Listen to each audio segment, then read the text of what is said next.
শ্রীরামকৃষ্ণ কথামৃত পর্ব 12।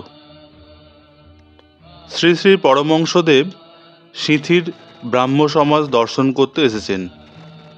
28শে অক্টোবর, ইংরাজি 1882 খ্রিস্টাব্দ, শনিবার, আশ্বিন মাসের কৃষ্ণা দ্বিতীয়া তিথি। আজ এখানে মহোৎসব, ব্রাহ্ম সমাজের ষান্মাসিক, তাই ভগবান শ্রীরামকৃষ্ণের এখানে নিমন্ত্রণ। বেলা 3টে-4টের সময় তিনি কয়েকজন ভক্ত সঙ্গে গাড়ি করে দক্ষিণেশ্বরের কালীবাড়ি থেকে শ্রীযুক্ত বেণীমাধব পালের মনোহর উদ্যান বাটিতে উপস্থিত হলেন। এই উদ্যান বাটিতে ব্রাহ্ম সমাজের অধিবেশন হয়ে থাকে। ব্রাহ্ম সমাজকে তিনি বড় ভালোবাসেন। ব্রাহ্ম ভক্তগণও তাকে অতিশয় ভক্তি শ্রদ্ধা করেন।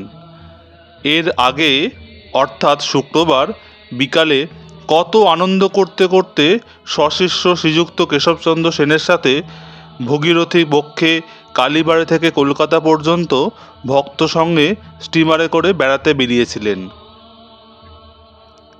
সিঁথি পাইকপাড়ার কাছে, কলকাতা থেকে 1.5 ক্রোশ উত্তরে।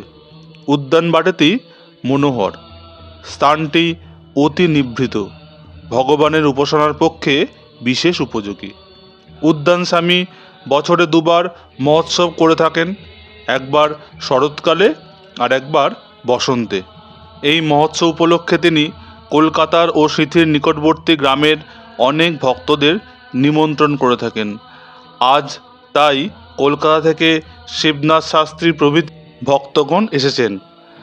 তাদের মধ্যে অনেকেই সকালের উপাসনায় যোগদান করেছেন, আবার সান্ধ্যকালীন উপাসনা হবে তারই প্রতীক্ষা করছেন।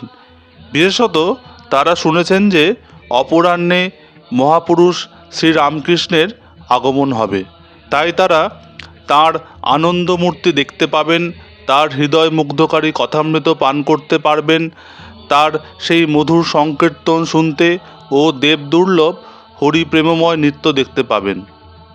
অপরাহ্নে বহু লোক সেখানে জড়ো হয়েছে।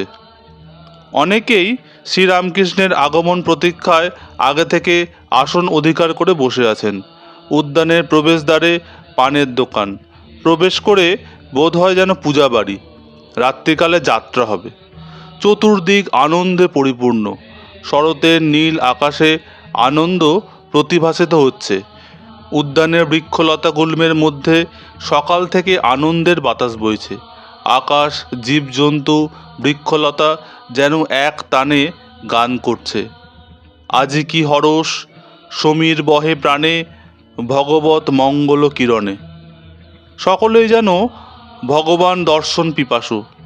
একসময় শ্রীরামকৃষ্ণ পরমহংসদেবের গাড়ি সমাজগৃহের সামনে এসে উপস্থিত হলো।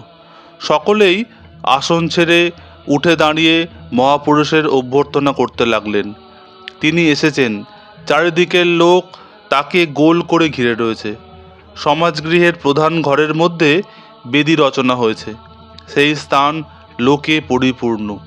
সম্মুখে দালান, সেখানে পরমহংসদেব সমাসীন, সেখানেও লোক। আর দালানের 2 পাশের যে 2টি ঘর, সেই ঘরেও লোক। ঘরের দ্বার দেশে উদ্গ্রীব হয়ে সবাই দাঁড়িয়ে রয়েছেন। দালানে উঠবার সিঁড়িগুলি এক প্রান্ত থেকে অপর প্রান্ত পর্যন্ত বিস্তৃত। সেই সিঁড়িতেও লোকে লোকাকীর্ণ। সিঁড়ির কিছুটা দূরে 2-3টি গাছ, পাশে লতামণ্ডপ, সেখান থেকেও লোকে উদ্গ্রীব ও উৎকীর্ণ হয়ে মহাপুরুষের দিকে তাকিয়ে রয়েছেন। সারি সারি ফল ও ফুলের গাছ, তার মধ্যে দিয়ে রাস্তা। গাছগুলি বাতাসে অল্প অল্প হেলছে দুলছে, যেন আনন্দ ভরে মাথা ঝুঁকিয়ে শ্রীরামকৃষ্ণের অভ্যর্থনা জানাচ্ছে। ঠাকুর শ্রীরামকৃষ্ণ হাসতে হাসতে আসন গ্রহণ করলেন। এখন সব চোখ একসাথে তার আনন্দমূর্তির ওপর গিয়ে পড়ল। যেমন যতক্ষণ নাট্যশালায় অভিনয় আরম্ভ না হয় ততক্ষণ দর্শকদের মধ্যে কেউ হাসে, কেউ বিষয়কর্মের কথা বলে, কেউ বা একাকী অথবা বন্ধু সঙ্গে এদিক ওদিক ঘুরে বেড়ায়, কেউ পান খায়, কেউ তামাক খায়।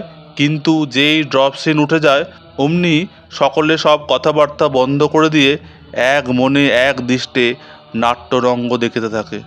অথবা যেমন বিভিন্ন ফুলে ভ্রমণকারী মৌমাছি পতঙ্গরা যদি পদ্মের সন্ধান পায় তাহলে অন্য সমস্ত ফুল ত্যাগ করে যেমন পদ্মমধু পান করতে ছুটে আসে, এই যেন ঠিক তেমনই ঘটনা।